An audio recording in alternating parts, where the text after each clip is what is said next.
रहीम अस्सलाम वालेकुम। आज की इस वीडियो में हम ग्रेड 10 फिज़िक्स की यूनिट नंबर 12 ज्योमेट्रिकल ऑप्टिक्स में रिफ्लेक्शन ऑफ लाइट के बारे में हम पढ़ेंगे। जैसे कि आप कॉमन लाइफ में जो ऑर्डिनरी लाइफ है उसमें देखते हैं, जब लाइट किसी शाइनिंग सरफेस से टकराती है तो वो वापस हो जाती है, उसी को हम रिफ्लेक्शन ऑफ लाइट कहते हैं। कुछ ऐसा ही आज का हमारा ही टॉपिक है, यानी जब लाइट की रेस बाउंस बैक होती है किसी सरफेस से, किसी मीडियम की सरफेस से टकराती है, तो इसी को हम रिफ्लेक्शन ऑफ लाइट कहते हैं। जैसे कि आपने इससे पहले रिपल टैंक पढ़ा था आपने, और वहाँ पर जो आपने रिफ्लेक्शन पढ़ी थी बिल्कुल वही की चीज़ है, लेकिन यहाँ पर हम जो याद रखिए वहाँ पर हम वेव्स के बारे में बात करते थे, अगर आपको याद हो रिपल टैंक में। लेकिन यहाँ पर फॉर सिंप्लिसिटी हम जो लाइट को एज अ वेव नहीं कंसीडर करेंगे, बल्कि फॉर द सिंप्लिसिटी हम यहाँ पर इसको रेस की सूरत में ट्रीट करेंगे। रेस एक लाइन को कहते हैं। यहाँ पर अगर आप डायग्राम में देखिए मैंने ये अगर आपको आई नज़र आती है, एक इंसिडेंट रेज है।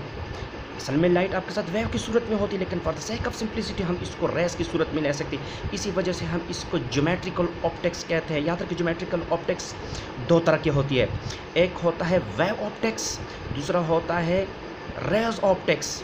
तो ज्योमेट्रिकल ऑप्टिक्स बेसिकली दो होती है, लेकिन यहाँ पर हम रेज ऑप्टिक्स के बारे में डिस्कस करेंगे। यानी यहाँ पर हम लाइट को एज अ वेव ट्रीट नहीं करेंगे, बल्कि एज अ रे ट्रीट करेंगे, लाइन की सूरत में ट्रीट करेंगे। तो रिफ्लेक्शन ऑफ लाइट की डिफिनीशन तो बड़ी सिंपल थी। यहाँ पर चंद इंपॉर्टेंट टर्म्स है इस डायग्राम में, इसको समझना बहुत ही ज़रूरी थी, क्योंकि हमारी शुरुआती वीडियो है ज्योमेट्रिकल ऑप्टिक्स में। तो देखते हैं इस डायग्राम में, अगर आप देखें ये जो आपके साथ रेज है इसको हम इनकमिंग रेज कहते हैं, इसी को हम इंसिडेंट रेज कहते हैं। डायग्राम में मैंने इसको आई से रिप्रेजेंट किया हुआ है। आपके साथ ये वाली रेज है, ये देखिए, ये वो आपके मिरर की सरफेस है। यहाँ पर मैंने एक मिरर ही कंसीडर किया है। तो आपके साथ जब ये टकराती तो ये वापस ऐसे चली जाती, इसी को मैंने आर से, स्मॉल आर से रिप्रेजेंट, इसको हमने रिफ्लेक्टेड रेज का नाम दिया हुआ है।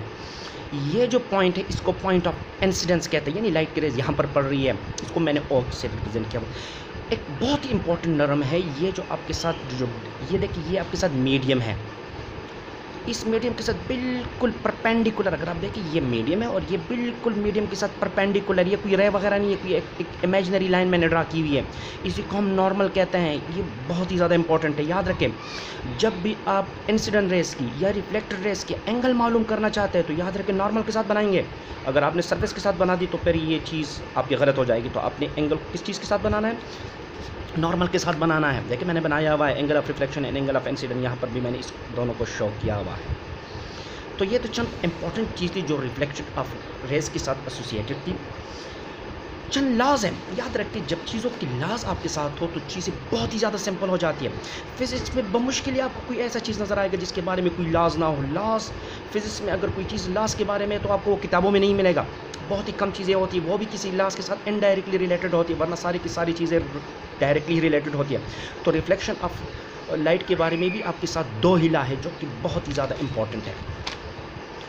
तो दो ही लॉ है जिसके ज़रिए से आप बिहेवियर, जो इंसिडेंट रेज है, जो रिफ्लेक्टेड रेज, इसकी बिहेवियर का अंदाज़ा लगा सकते हैं। इतने इंपॉर्टेंट तो है क्योंकि आपने यहाँ पर देखिए, आपने रेज ऑप्टिक्स में, ज्योमेट्रिकल ऑप्टिक्स में रेस इंसिडेंट करती है और फिर वो रिफ्लेक्टेड हो जाती है। तो यानी यही दो चीज़ें होती हैं। इसके बीच में हमने बिहेवियर को स्टडी को लॉज ऑफ रिफ्लेक्शन के ज़रिए से करनी है। तो फर्स्ट लॉ क्या है? बहुत ही सिंपल है, और इसको फिर डायग्राम के ज़रिए से समझेंगे। और डायग्राम को मैंने बुक से आपको वो करवाने, क्योंकि वहाँ पर बहुत ही कीन और साफ सा डायग्राम है।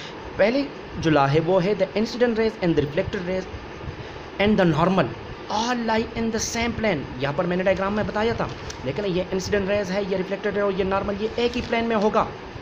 मैं आपको डायग्राम की मदद से समझाऊंगा। The angle of reflection will be equal to angle of incident. चाहे जो भी सिचुएशन हो, आपका इंसिडेंट एंगल आपके एंगल ऑफ रिफ्लेक्शन के बराबर होगा। इसको एक डायग्राम की मदद से देखेंगे तब आपको देखिए ये चीज़ें तो बड़ी सिंपल सी नज़र आ रही है, और ये है भी सिंपल, लेकिन डायग्राम की मदद से आपको और भी बहुत ही ज़्यादा सिंपल हो जाएगी। तो डायग्राम के लिए मैंने बुक को चूज़ किया हुआ है, बहुत ही ज़्यादा हेल्पफुल है ये डायग्राम। देखें ये वो मिरर सरफेस है, ये आपकी वो इंसिडेंट रेज है, और ये आपकी वो रिफ्लेक्टेड रेज, और ये नॉर्मल। अगर आप देखिए ये एक प्लेन मैंने लिया, प्लेन एक कागज़ को, मतलब एक प्लेन कागज़ जिसको हम टू डायमेंशनल कह सकते हैं। तो देखिए ना बिल्कुल ये एक प्लेन में आता। अगर आप नॉर्मल को देखो तो ये इस, अगर मैं इसको एक कागज़ का टुकड़ा ही कंसीडर करूँ, ये एक पेपर है, तो देखिए ये एक पेपर के ऊपर ही आपको नज़र आ रहा है, ये इंसिडेंट है, ये एक ही पेपर के ऊपर नज़र आ रहा है सबके सब। इसको हम कह सकते हैं एक ही प्लेन में होगा, यानी नॉर्मल, इंसिडेंट रेज और रिफ्लेक्टेड रेज एक ही आपके साथ किसमें होगा? एक प्लेन में होगा। ये रूल नंबर 1 है, लॉ नंबर 1 है। दूसरी बात है कि एंगल ऑफ इंसिडेंट हमेशा के लिए आपके साथ एंगल ऑफ रिफ्लेक्शन के बराबर होगी। ये मतलब आप चाहे इरेगुलर रिफ्लेक्शन ले लिया, चाहे इस तरह की रेगुलर रिफ्लेक्शन ले लिया कि ये सरफेस बहुत ही रेगुलर है और स्मूथ सा सरफेस है, इसमें या इरेगुलर सरफेस में आपके साथ लाइट के रेज का इंसिडेंट रेज की जो एंगल होगी और रिफ्लेक्टेड रेज की जो एंगल होगी विद रिस्पेक्ट टू नॉर्मल, वो आपके साथ क्या होगी, बिल्कुल बराबर होगी। तो आज की इस वीडियो में हमने रिफ्लेक्शन और उसके लॉस के बारे में पढ़ा था। आई होप कि ये वीडियो आपके लिए हेल्पफुल रही होगी। इंशाल्लाह नेक्स्ट वीडियो में हम स्पेरिकल मिरर्स के बारे में पढ़ेंगे। जो आप ऑर्डिनरी मिरर यूज़ करते हैं उससे थोड़ा मुख्तलिफ होगा, बल्कि बहुत ही ज़्यादा मुख्तलिफ होगा, उसके बारे में हम डिस्कशन करेंगे। तो तब तक के लिए गुड बाय, अल्लाह हाफिज़।